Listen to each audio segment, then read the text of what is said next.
Hello, everybody. This is Aston Osai, Superintendent of St. Louis Park Public Schools, and you're listening to the Share the Mic podcast, the show that explores what connects our school community, who we are as individuals, and who we are as a collective.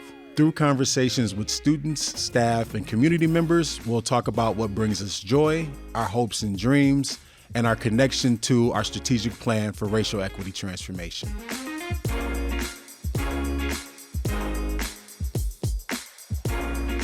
Well, welcome, Meshach. Thank you so much for joining us here on Share the Mic podcast. I'm excited to interview you as one of our members of the class of 2023. You know, we're currently doing a series engaging several members of the class of 2023, really learning more about their experience here in St. Louis Park Public Schools and learning about their future plans. So I'm excited to spend a little bit of time with you. I know that you've been here in St. Louis Park Public Schools since about middle school, I believe. You transferred, your family moved here to St. Louis Park. You were formerly over in South Minneapolis, I think at Whittier Elementary School. And I would love to just hear a little bit about your experience as a student here in St. Louis Park Public Schools and what that transition was like coming from Minneapolis Public Schools to St. Louis Park Public Schools. Absolutely. Thank you for having me, Dr. Osai. It's honored to be chosen out of the many students in my class. And I have a lot of things I would love to share about my experience in the school, so I'm glad for the opportunity. So I moved here in fourth grade. I lived here while I was in fifth grade, still attending Whittier, and then my second year of living here, I started attending the middle school. And it was a little bit of a mediocre experience for me just because there was this really tight sense of community between the kids from other schools. So, you know, when you enter from outside, sometimes you can start off, you know, a little separated from the rest of the pre-built cliques. But I made it through. It was nothing terribly remarkable. I was a decent student. I was smart. I didn't dislike school. So it wasn't anything special for me. I didn't really start like thinking about school or like thinking about my schooling experience until not even freshman year, maybe sophomore year, and that was when COVID hit. Yeah. And you know, that's obviously the big remarkable experience for everyone in you know my generation, the grade above and below me, and so it was a difficult experience as someone who's always been like a little bit of a procrastinator because it's a big struggle to succeed, you know, with no pressure on me, for me. So even though I am a capable student and I am good at a lot of the academic things, I struggled a lot academically. And you know, it took a little bit for me to get back on track because I developed like a lot of bad habits, you know, over COVID. I didn't really get to fix the bad habits I developed in middle school just, you know, from, you know, being a dumb middle schooler. So it was hard for me to kind of find a place in the school just with my bad habits and kind of, you know, recovering from COVID. Junior year was like particularly difficult for me, just in attendance and academic struggles. And then I kind of found a place senior year in a program called the NTA. I don't know if you've ever heard of it. You're the NonTraditional Academy, right? Mm-hmm. Yeah. I don't think it gets enough of a spotlight that it deserves. I think it's an amazing program. And for anyone who doesn't know what it is, we have all 4 core classes in one classroom with 4 different teachers. It's co-taught. And right off the bat, a sense of community is really emphasized, and support is unmatched from any teachers I've ever had before. And they're very willing to meet you where you're at, and you know, their only goal is to help you succeed afterwards. And I think for everyone in the NTA, I don't want to speak for everyone, but for me, that has been such a nice detachment from the traditional schooling because of the level of care. I think traditional schooling works for some students, but I think some students end up at a point where they need more than traditional schooling can offer. And some students have always been at a point where they work better with things that traditional schooling doesn't offer. And I think I am one of those students, and I found that place in the NTA. I see. Yeah, no. So Meshach, you just offered a lot, and I wanna lean into a little bit of what you're sharing, because first and foremost, I know you as a very brilliant mind. I met you this year, and I met you through. I think we met in the hallway. You may have come up and introduced yourself to me because you had just applied for the finance internships, right? So I know you have, as a brilliant mind, a brilliant thinker, and as a leader. So to hear you talk about your schooling experience, and the things that weren't there for you, and really how some of these things became magnified at the beginning, during, and through the pandemic, right? That's really resonating with me from the standpoint that I don't believe you're the only student, right, that experienced the pandemic that way.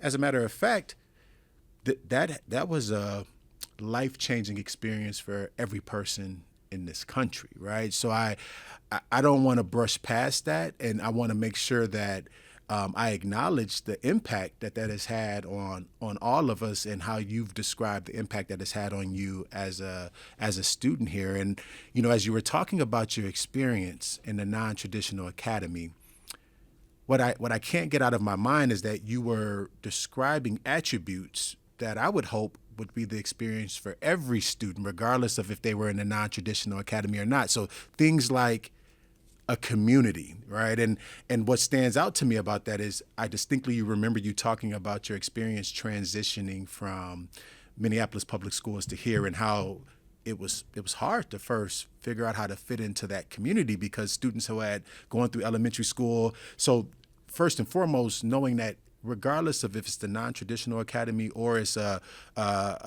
traditional course in our schools, that there has to be a sense of community for students to feel welcomed and supported, right? And then the other thing that I heard you talk about is you talked about it in two ways. You talked about it in this realm of care, like that you feel a great sense of care from the adults in the Non-Traditional Academy, the 4 teachers that co-teach that class, and also you feel this sense of them pushing you or wanting to prepare you for something after this high school experience. And that just resonates with me, because my hope is, and I'm hearing you say that wasn't your experience prior to going to the NTA, but it would be my hope that would be the experience for everyone. So I really appreciate you sharing that, because if that's not what the experience is, that's definitely what we have to work towards. And I would love if you would just be willing to talk a little bit about,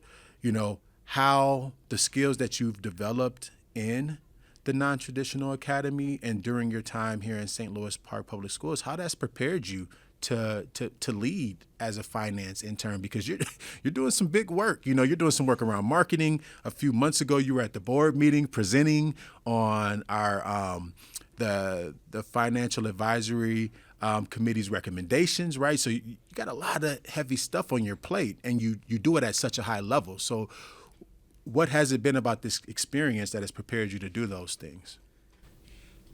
Well, firstly, I'd like to say, I think the main difference on your point about how traditional schooling should feel like I described the NTA, I think the main difference is the amount of time and attention that they're able to devote per kid, right? And I think just in the teaching of such a large amount of students in, more compact amounts of time, there can become sort of like quick lapses of that, or a teacher can't get to everyone all the time. Sure. With the amount of students they teach, right? Yeah. Teachers have always told me since 9th grade, I have 200 students. I teach 300 students. I teach as a reason for why they can't accomplish certain tasks. And so I don't know if it's necessarily even a solvable problem. I just think it presents a certain set of issues that affect a certain set of students. And, you know, that being me. And in the NTA, I think a big focus that they put a big focus on literacy, and being able to write and being able to speak and being able to communicate. We have discussions daily, or we started daily. We have a lot of work to do, so they've started to become weekly. But we do what we call a FMAU, 5 minutes of writing, and we'll be asked these deep questions about whatever topic. We were asked about food justice around the world, and so we spent 5 minutes writing on that, and then we spent half an hour or more discussing it, sharing our opinions as a group.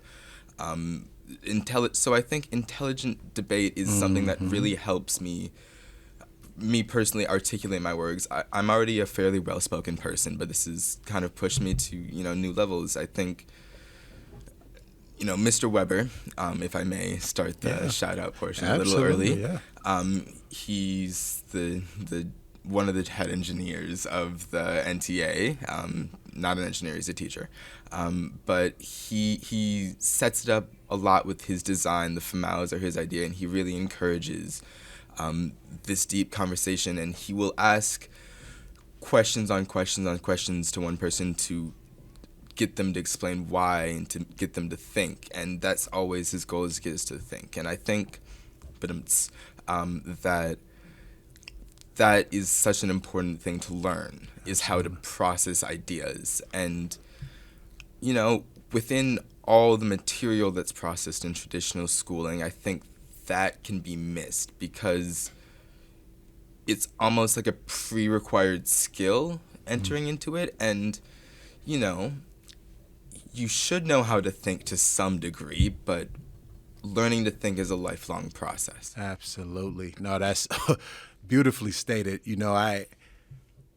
My heart right now is overjoyed listening to you talk about your experience in the NTA, and you talk about this idea of thinking critically, and one of the aspects of what we kind of describe as culturally relevant learning environments is this idea of critical consciousness, and it's exactly what you've described. It's making sure that students leave St. Louis Park Public Schools having the ability to engage in thoughtful and productive dialogue while being able to critically analyze and think about some of the most challenging topics and things that our world has not yet been able to solve, because we know at some point somebody's going to have to solve for these things, and we believe we have a responsibility in helping to create a population of people that can solve for some of these tough world challenges. And I'm excited that you've really been exercising and strengthening your muscles to do some of that. And I heard you acknowledge Mr. Joe Weber, as one of the people that have had a positive impact on your experience here in St. Louis Park Public Schools. And I'm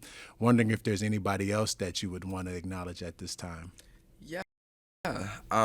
There's several people. Firstly, the rest of the NTA teachers. Miss Jill Merkel, she was a teacher that was particularly kind to me during my junior year. She was always supportive.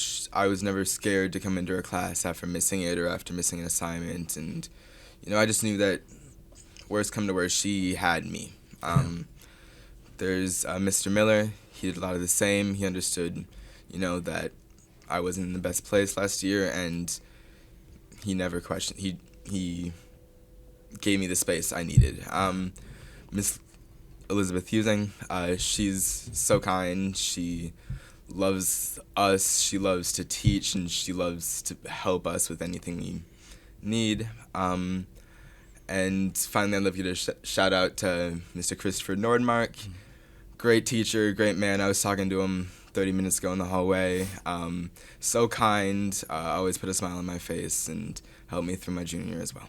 That's beautiful. And the theme that I heard, or a word that I heard you use consistently for all of those educators that you just described, is this the word kind. kindness and the care that comes along with that. So thank you for acknowledging them. I think it's so important that we take the time to thank those that have had an impact on our lives. So I appreciate you being willing to do that. So, I know there's just a few short months left of your high school experience, and would love to hear a little bit about what your plans are. I know that you were a part of our CNA program, and I would love to hear a little bit about that, and if that factors into your plans or anything else you would want to talk about as it relates to your plans after high school.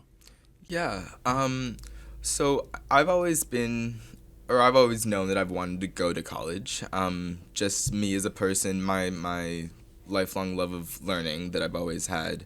And, I've sort of landed at a point where it's easier for me to take a gap year, and I want to kind of improve on myself as a person and get myself really ready to go into college. I think COVID was a big, factor in that decision for me. I think I need to, really just relearn my habits.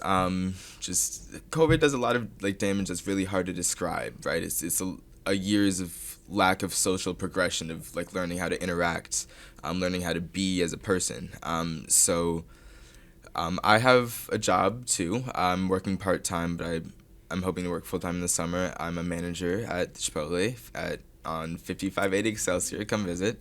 My manager has offered me opportunities to advance.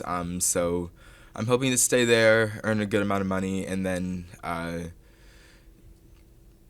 over the summer get hired part-time at a nursing home and just progress in CNA. I haven't worked as a CNA, so I don't know if I'll like it yet. And an important part for me in my process in becoming an adult is to not overcommit myself to anything that I think might not be my thing. If I get a job at a nursing home and the first week is absolutely horrible, I will quit right then and there and I will pursue something else, because I know that in order to be where I truly want in life, I need to be doing something that I love. And I know that there are things out there that I can feel, so passionately about that a day at work won't feel like a day at work. The next year or 2 or 3 or 4 or 5 or 10 are for me to find that. So my plan is my plan for now, and if it changes, it changes. Yeah, I appreciate that, and so much wisdom there that you possess in just understanding yourself and what it is that you need to find joy in life and be connected to the things that you really enjoy doing. And I'm excited to hear about your plans and the applying that you're doing at nursing homes, and I'm excited the fact that you were able to, here in high school, get your CNA certification through our program, and now that you'll potentially be using that in the future really warms my heart. Well, we're at the point in our conversation where we do something called mic drops, and it's really just an opportunity to share any last comments, thoughts, or ideas that you didn't get to share in our conversation. But what I want to say is that,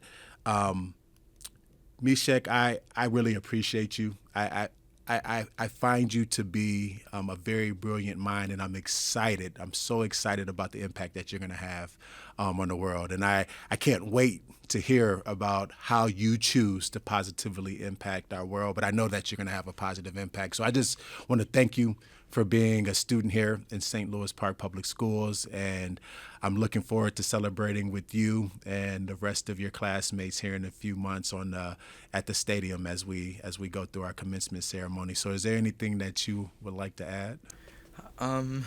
Well, thank you. It's always nice to get a thank you from the superintendent for being a student. That feels like an accomplishment. I forgot to shout out Miss Lesky.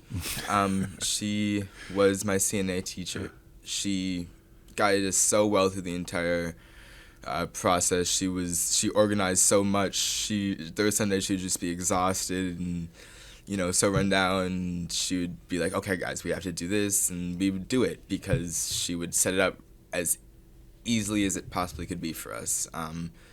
It was really streamlined because of the work she put into it, and she's such a caring individual, very motherly type. She gets that a lot.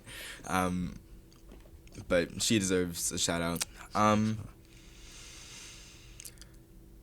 I don't quite know what to say for a mic drop, but I guess I'll comment on what I've seen from this district just in my work with the Financial Advisory Committee and on the various things I've done. It's an interesting angle to view a school district from the perspective of a student, especially because you can come into it with a sort of natural enmity to administration, just because of the nature of the clashes and the miscommunication of intention and, you know, the general lack of understanding of the necessities it takes to run a school district. So it was very enlightening to see from an administrative angle the multitude of issues that, you know, come up and how they're dealt with. I was very impressed by the deep dedication I saw from the people at the highest levels of the district. You included Dr. Osai, the school board members, Patricia Magnuson, Rachel Hicks, let's get it on recording. And so, not to say it is without flaws, but I'm very optimistic about the direction it's heading with the people that are in charge. Right? Yeah, no, that's a beautiful way to end our conversation today. Thank you again, Meshach, and I wish you all of the best in your future. Thank you.